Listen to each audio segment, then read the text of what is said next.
Hey everybody, welcome back to the channel. We've taken a little break here, but we're back in action. We have a bunch going on, like I always say, so let's get right to it. Okay, so here we go, the 455. She's finally starting to get built.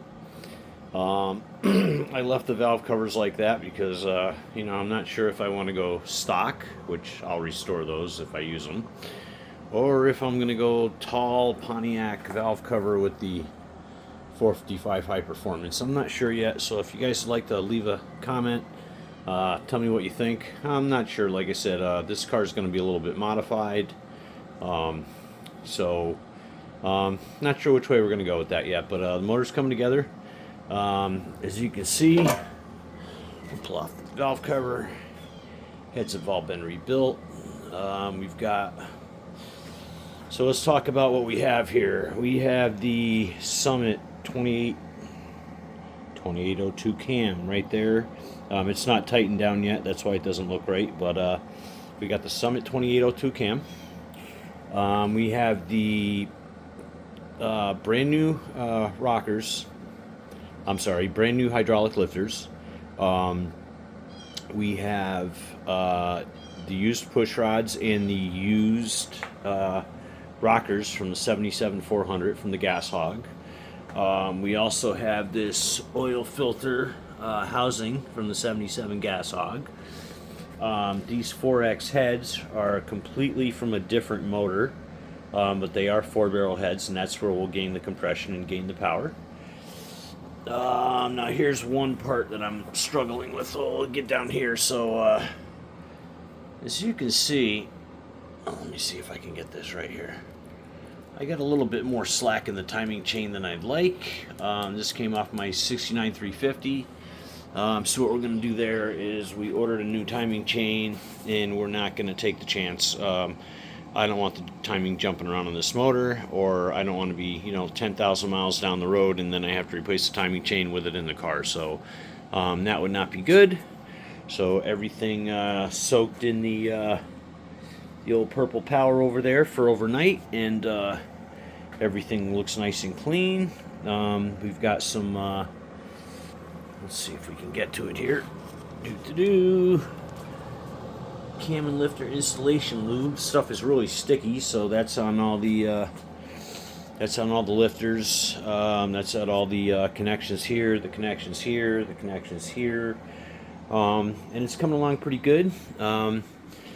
Comes to the intake, I had a throttle bracket right here, so that's stock OEM. That's going to stay on the car.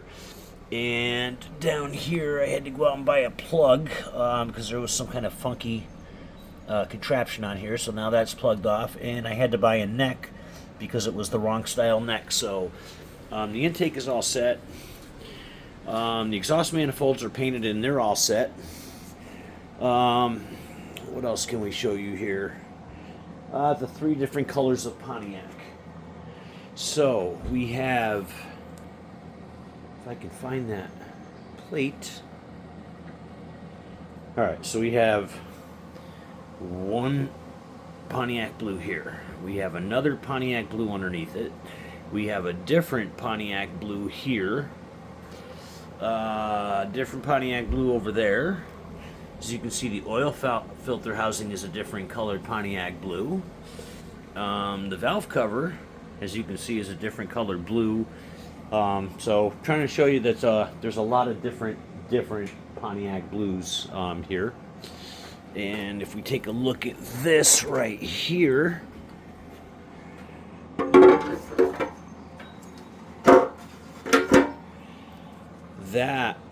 this right here will be the actual color of the motor. So as you can see, there's 1, 2, 3, 4 or 5 different Pontiac blues on there. When it finally gets all said and done, she'll be sitting in this color right here. So color of the cap is very similar to what it's going to look like on the motor. Looks a little different, I'm sure, in the picture, but it's pretty close to that. That is 73, 74 Pontiac blue. I believe this to be 68, 69 Pontiac blue.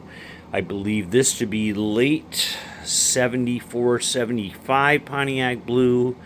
And this right here, I couldn't tell you, but So we got a lot of different Pontiac blues there. What else do we got? Let's move around. So we've got, thank God for True Value. We've got all brand spanking new hardware for the water pump.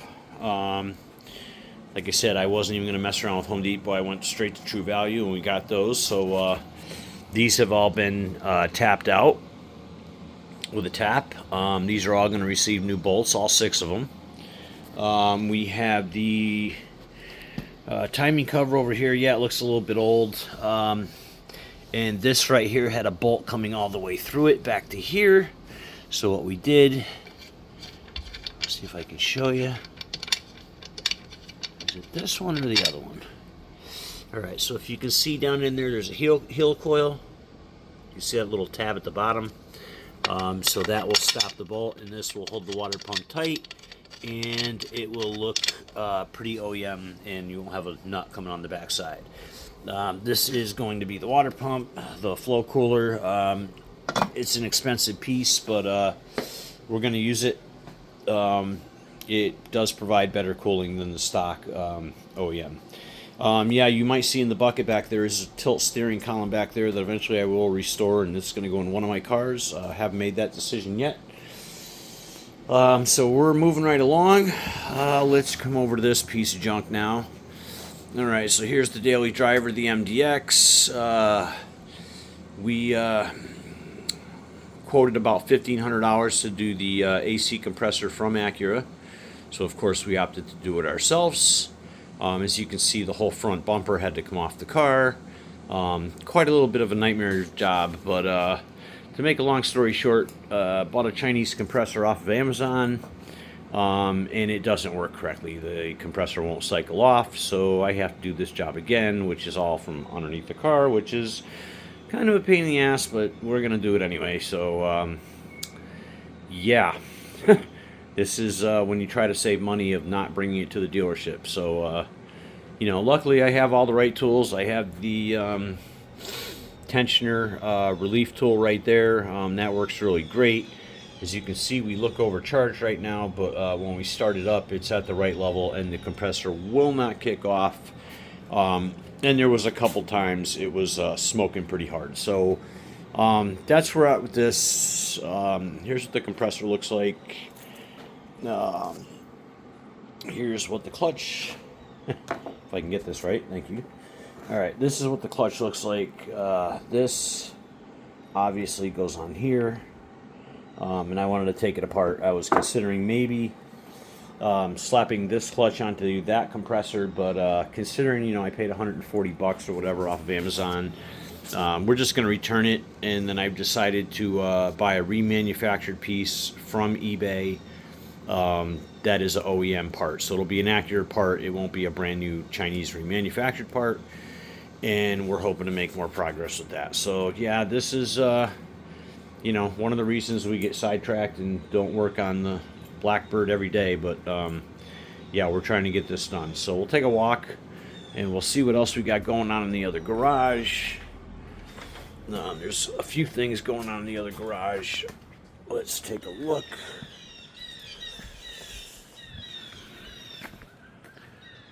Alright, so it appears we finally starting to have a car. We got the headlight buckets in there, got the grills in there. That was just for test fit. We'll come over here and show you what's going on.